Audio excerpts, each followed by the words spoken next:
নামাজ যারা পড়ে এরা পাঁচ প্রকারের মানুষ আছে। নমাজ পাঁচ দল নমাজির নমাজ পাঁচ প্রকার। এই পাঁচ প্রকার নমাজের ফলাফল পাঁচ প্রকার।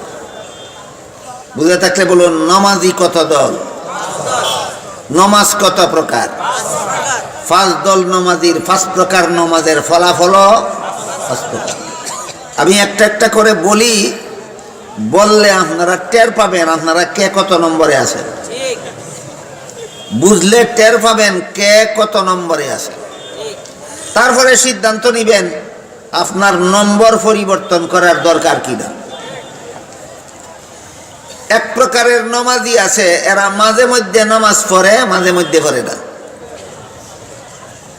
জুহর আসর মাগরিব এশা পড়লেও ফজর পড়ে না। ঈদের নামাজ পড়ে, জুম্মার নামাজ পড়ে না। জুমার নামাজ পড়ে, পাঁচ বেলার নামাজ পড়ে না। পাঁচ বেলার মধ্যে চার বেলা পড়ে, ফজরের সময় ঘুমাইয়ে থাকে। জীবন বড় এইরকম। এটা এক প্রকার নামাজ। এই হইল তার নামাজ, মাঝে মাঝে পড়ে, মাঝে মাঝে পড়ে না।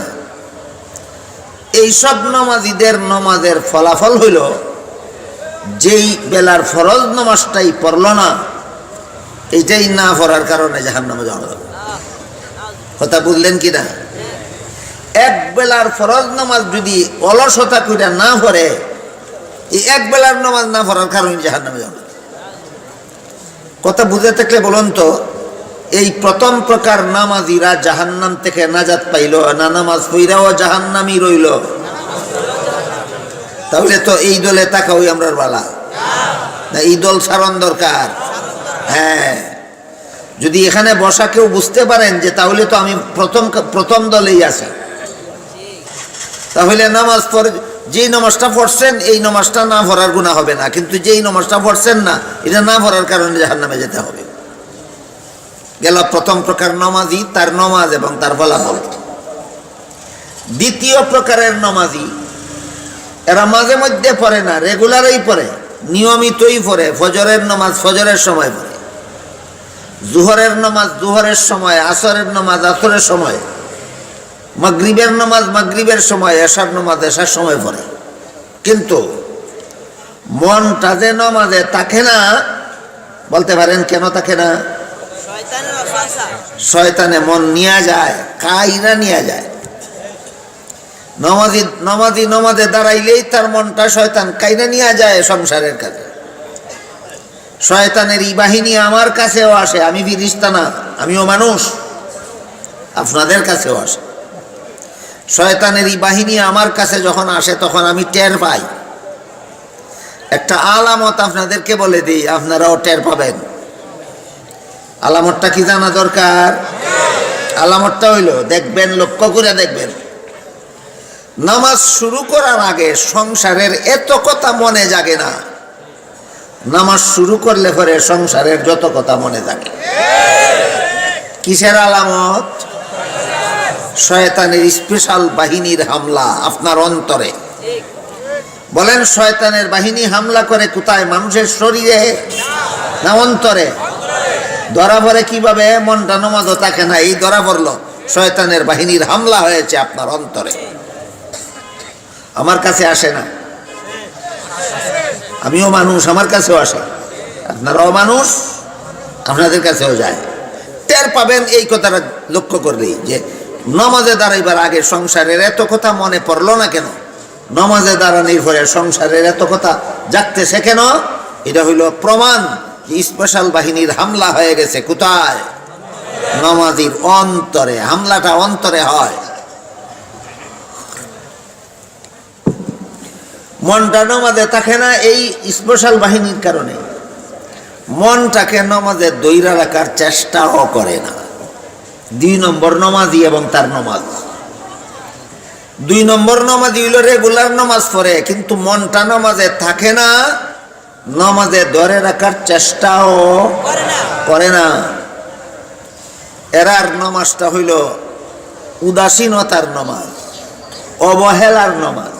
কিসের নামাজ? এই অবহেলার কারণে হাসরের মাঠে শাস্তি ভোগ করতে হবে। হাসরের মাঠে শাস্তি ভোগ করতে রাজি আছেন কোন কোন নামাজি? হাসরের মাঠে 50,000 বছর দাঁড়ায় দাঁড়ায় শাস্তি ভোগ করবেন, রাজি আছেন? তাহলে তো 2 নম্বর নামাজির কাতারেও যেন আমার নামটা না থাকে। তাহলে 2 নম্বর নামাজি, তার নামাজ এবং ফলাফল বুঝলেন কিনা দেখেন। 2 নম্বর নামাজি কারা?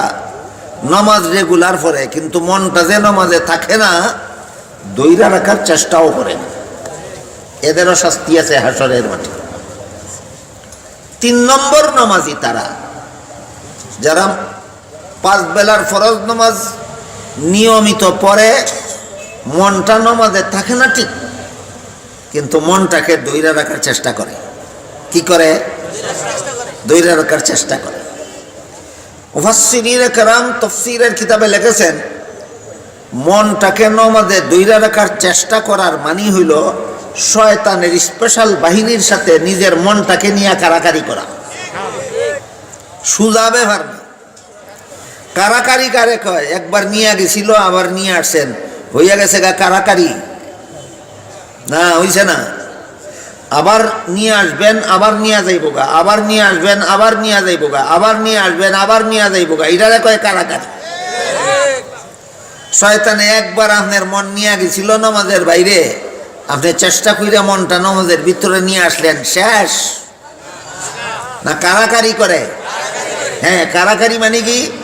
যতবার ওই আপনি মনটা ফিরাই আনেন নামাজে, ততবারই শয়তানের মনটা নিয়ে যাইব গা সংসারের কাছে। এইভাবে শয়তানের সাথে মন নিয়ে কারাকারি শুরু হয় যারা দইরা রাখার চেষ্টা করে। এই শয়তানের সাথে নিজের মনটা নিয়ে এইভাবে কারাকারি করার নাম হইল মনটাকে নামাজে দইরা রাখার চেষ্টা। দইরা রাখার চেষ্টা। চেষ্টাটা আপনার ইচ্ছা মতো করলে হবে না। কোরআনে হাদিসে চেষ্টা করার পদ্ধতি বলে দেওয়া আছে, ওই পদ্ধতি মতে করতে হবে। বলেন তো, শয়তানের সাথে কারাকারি কইরা মানুষ নিজের বিবেক বুদ্ধির দ্বারা জিততে পারবে না কোরআন হাদিসের দেওয়া পদ্ধতি মতো কারাকারিটা করতে হবে? হ্যাঁ, কোরআন হাদিসের পদ্ধতি মতো কারাকারি করতে হবে। কথাটা বুঝাবার জন্য একটা উদাহরণ দিই, শুনে। আল্লামা ইমাম গাজালি রহমতুল্লাহি আলাইহি এক কিতাবে লেখছেন, শয়তান হইল, জগৎটা হইল একটা বাড়ি, আল্লাহ নিজে হইলেন এই বাড়ির মালিক, আর শয়তান হইল বাড়ির মালিকের ফালা কুত্তা। বাড়ির মালিকের ফালা। শয়তান রে ভালে কে? আল্লাহ। তে আল্লাহ তো মালিক হই, তে শয়তান রে কে ভালে? আল্লাহ ভালে। কি ভালে? এটা কুত্তা ভালে। আর মুমিন বান্দারা হইল আল্লাহর বাড়ির মেহমান। কথাগুলি স্মরণ রাখেন। জগৎটা হইল আল্লাহর বাড়ি, আল্লাহ হইল মালিক, আপনারা আল্লাহর মেহমান, আর শয়তান হইল মালিকের ভালা কুত্তা। মনে থাকবে? দুনিয়াতে কোনো মালিকের বাড়ি যদি কোনো মেহমান যায়, কুত্তা দেখলেই তো জাফাই জাফারে না? কি কোন এই সময় কি মেহমানে কুত্তার সাথে কুস্তি লাগবো? লাগলে পারবো? পারতো না। কি করণ লাগবে? মেহমানে কইতো, মালিক তোমার কুত্তা সামালো, আমি তোমার কুত্তার সাথে কুস্তি করতাম পারতাম না। কি বলেন? মালিক তোমার কুত্তা সামালো, আমি তোমার কুত্তার সাথে কুস্তি করতাম পারতাম না। মালিকে যদি খালি ডাক দেয়, এই দাঁড়া, চুপ থাক, আর কুত্তা একটু শব্দ করতো। বুঝতে পারছেন? তাহলে এবার বলেন, গোটা জগৎটাই একটা বাড়ি, আল্লাহ হইলেন এই বাড়ির মালিক, আপনারা এই বাড়ির মেহমান, আর শয়তান হইল মালিকের ফালা কুত্তা। হে আপনার মন কাইরা লইয়া জায়গা খেত, হে আপনার মন কাইরা লইয়া জায়গা দুখানো। কি কারণে? আপনার নমাজের সুফলটা নষ্ট করার জন্য। আপনি যদি বিবেক বুদ্ধিমতো তার সাথে লড়াই করতে চান, জীবন বর লড়াই করেও পারবেন। তাহলে কি করণ লাগবো?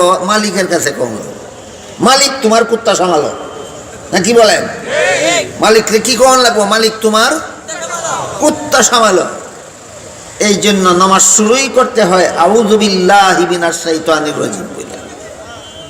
নিয়ত কইরা সুবহানাকা বললেন, এরপরেই কি আউযু বিল্লাহি মিনাশ শাইতানির রাজিমের মধ্যে আপনি মালিকের কাছে একটা দরখাস্ত করিয়াছেন, মালিক আমি আপনার খাস কামরায় ঢুকতাছি, আপনার কুত্তাটা সামলাই রাখেন। কথা বুঝতে পারছেন? মালিক আপনার খাস কামরায় ঢুকতেছি আমি, আপনার কুত্তা কইলাম আমার পিছে লাগা আছে, আপনার কুত্তাটা কইলাম আপনি সামলাই রাখেন। এরপরও যখন কুত্তা আপনার উপর ঝাঁপাইয়া পড়ার চেষ্টা করে, তখন আপনি কিভাবে এই নামাজের ভিতরে শয়তান যে আপনার অন্তরে হামলা করে, এই হামলার থেকে কিভাবে বাঁচবেন? হাদিস শরীফে উল্লেখ আছে, রাসূল করিম সাল্লাল্লাহু আলাইহি ওয়াসাল্লামকে জিবরিল ফেরেশতা জিজ্ঞাসা করেছিলেন নির্ভেজাল ইবাদত কোনটা, যে ইবাদত সংসারের ধ্যানে শেষ করা হয় না আল্লাহর ধ্যানে? জিবরিল ফেরেশতার প্রশ্নের জবাবে রাসূল বলেন আনতাবুদাল্লাহা কাআন্নাকা তারাহু ফাইন লাম তাকুন তারাহু ফাইন্নাহু ইয়ারাক। এমন ভাবে তুমি আল্লাহর ইবাদত করবে যেন তুমি আল্লাহকে দেখতেছো। অর্থাৎ যদি তুমি চর্মচোখে আল্লাহকে দেখতা তাইলে যেমন মনোযোগী হইয়া ইবাদত করতা, না দেখিয়াও তেমন মনোযোগী হইয়া ইবাদত করলে এটা নির্ভেজাল ইবাদত। না দেখিয়াও আল্লাহর ধ্যানে মগ্ন হইয়া ইবাদত করা হঠাৎ করেই হয় না, এর জন্য একটা ট্রেনিং লাগে। কি লাগে? এই ট্রেনিংটা শিক্ষা দিয়েছেন রাসূল হাদিসের পরের অংশে, ফাইন লাম তাকুন তারাহু ফাইন্নাহু ইয়ারাক। তুমি যদিও আল্লাহকে দেখো না, আল্লাহ কিন্তু তোমারে দেখেন। এই যে হাদিসটা, এই হাদিসের ভিত্তিতে মুফাসসিরিন কেরাম লেখেন, নামাজি যদি তৃতীয় প্রকার নামাজি হতে চাও, দ্বিতীয় প্রকারের আলোচনা তো হয়ে গেছে না, কি বলেন? তৃতীয় প্রকারের নামাজি হতে চাও, মনটারে নামাজে দইরা রাখার চেষ্টা যদি করতে চাও, তাহলে যখনই দেখবা মনটা নামাজের বাইরে গেছে গা, তখনই তুমি ধ্যান করবা আমি কই আর আমার মন কই, আল্লাহ সবটা দেখতেছে। আমি নামাজে দাঁড়াইয়া রয়েছি, মন গেছে গা বুড়ো খেত, আল্লাহ কিন্তু দুটোটাই দেখতেছে। কাজেই যখনই দেখবা মন তোমার নামাজের বাইরে চলে গেছে, তখনই ধ্যান করবা আল্লাহ আমাকে দেখতেছে, সাথে সাথে মনটা নামাজে ফিরে আসবে। শেষ না কারাকারি বাকি রইছে? আবার দেখবা শয়তানে মন নিয়ে গেছে সংসারে, আবার ধ্যান করবা আল্লাহ আমাকে দেখতেছে, আবার মনটা ফিরে আসবে নামাজে। আবার দেখবা শয়তানে নিয়ে গেছে মন, আবার ধ্যান করবা আল্লাহ আমাকে দেখতেছে, আবার মন ফিরে আসবে নামাজে। সালাম ফিরানি পর্যন্ত শয়তানের সাথে নিজের মনটাকে নিয়ে এইভাবে কারাকারি চালাও। যারা কারাকারি চালাইছে এরা 3 নম্বর নামাজি। এরা কত নম্বর নামাজি? যতবারই দেখে মন আমার নামাজে নাই, ততবারই ধ্যান করে আল্লাহ আমাকে দেখতেছে, মন ফিরে আসে, আবার শয়তানে নিয়ে যায়, আবার ধ্যান করে ফিরে আসে, আবার শয়তানে নিয়ে যায়। এই কারাকারির ভিতর দিয়ে নামাজটা শেষ হয়। কত নম্বর? এই হলো 3 নম্বর নামাজি। এই হলো 3 নম্বর নামাজির নামাজ। তার ফলাফল 1000বারও যদি শয়তান মনটা আপনার নামাজের বাইরে নিয়ে থাকে, আপনি কারাকারিটা চালু রাখার কারণে আল্লাহ আপনাকে মাফ করে দেবেন। এবার প্রথম হাদিস মনে থাকলে বলুন, হাসরের মাঠে যে সর্বপ্রথম কোন আমলের হিসাব হইব? নামাজের হিসাব যে হইব। নামাজের হিসাবে নাজাত পাইব কত নম্বর নামাজি? 1 নম্বর সিরিয়ালের নামাজি হাসরের মাঠে নামাজের হিসাবে মুক্তি পাবে না। 2 নম্বরের সিরিয়ালের নামাজি হাসরের মাঠে নামাজের হিসাবে মুক্তি পাইবে না।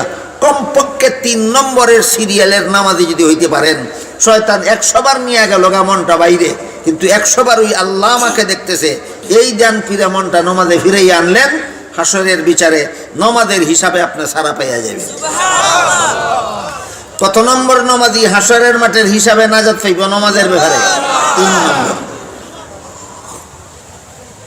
শয়তান যখন দেখব যে তার মনটা 500 বার নিয়ে গেলাম, 1000 বার নিয়ে গেলাম, কিন্তু নিয়ে রাখতে পারলাম না, সে ফিরাইয়া নিয়ে আসলো, এই জন্য আল্লাহর হিসাব নিকাশ থেকে সে তো সারা হইয়া গেল।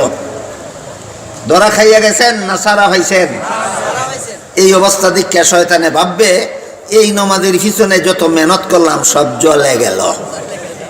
কাজী এরে সার, যার মনটা নিয়ে গেলে আবার ফিরাই আনে, তারে নিয়ে কোনো কাম হয় না, আবার লাভ হয় না, তারে সার। চলো ওই নমাজির দ্বারা যাই যার মনটা একবার নিয়ে দুখানো লাগাইয়ান দিলে আর ফিরাই আনবার চেষ্টা করে না। আপনারে ছেড়ে দিব শয়তান, আর আপনার মনকে নমাজের বাইরে নেওয়ার চেষ্টা করবে না। তখন থেকে আপনি নমাজের শুরু থেকে শেষ পর্যন্ত আল্লাহর ধ্যানে মগ্ন হইয়া নামাজ পড়তে পারবেন। বিনা সাধনায় না এই কঠিন সাধনায়? তখন আপনি 4 নম্বরের সিরিয়ালও গেলেন। 3 নম্বরে তাকাকালে বারবারই শয়তানে নিয়ে যাইতো, বারবারই আপনি ফিরেই আনতেন। শয়তানে আপনার পিছা ছেড়ে দেওয়ার কারণে আপনি গেলেন গা 4 নম্বরের সিরিয়ালও। এখন আপনি কেমন নামাজি আল্লাহর ধ্যানে মগ্ন হইয়াই নামাজ আদায় করতে পারেন, শয়তানে আপনার মন আর নামাজের বাইরে নেই না।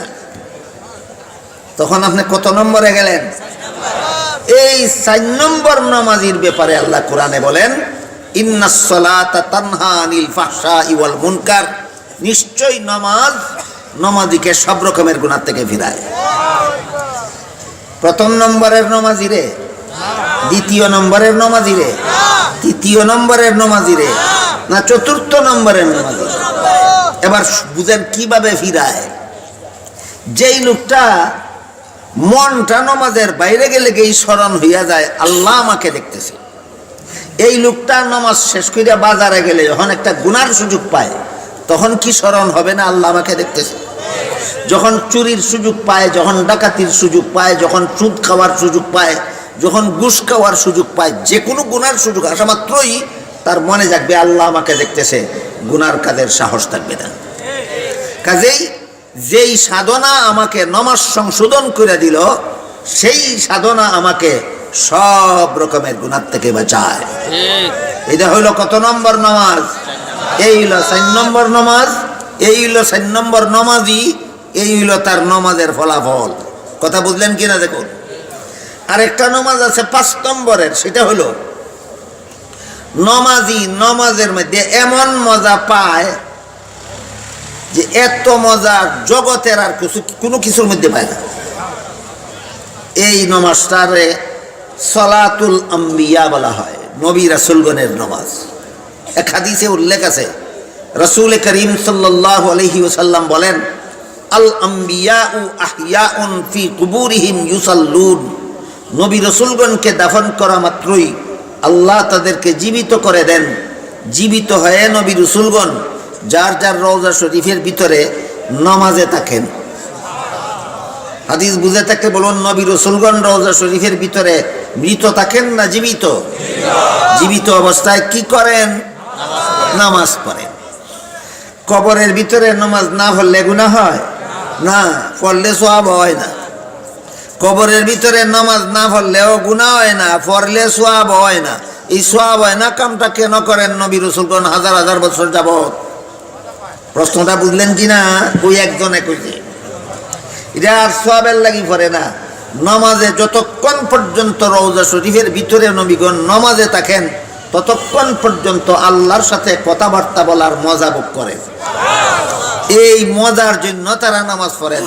মরণের আগ পর্যন্ত নামাজ পড়া হয় সওয়াবের জন্য, আর মরণের পরে যাদেরকে কবরে নামাজের সুযোগ দেওয়া হয় এটা শুধু আল্লাহর সাথে সাক্ষাতের মজার জন্য। কত নম্বর নামাজ? 5 নম্বর। এই 5 প্রকারের নামাজ বুঝে থাকলে ইনশাআল্লাহ আমাদের আলোচ্য আয়াত বোঝা এখন সহজ হবে। আল্লাহ বলেন, ইন্নাস সালাতা তানহা আনিল ফাহশাই ওয়াল মুনকার, নিশ্চয়ই নামাজ নামাজিকে সব গুনাহ থেকে বাঁচায়, সব গুনাহ থেকে। আমার কথাগুলি বুঝে থাকলে বলুন তো কত নম্বর নামাজির ব্যাপারে বলা হয়েছে? 4 নম্বর। 5 নম্বরও নবী রাসূলগণ যাইতে পারেন, অন্যরা যাওয়া এত সহজ ব্যাপার না। 5 নম্বর আমাদের জন্য কঠিন, ওইটা নবী রাসূলগণের জন্য ছেড়ে দেন।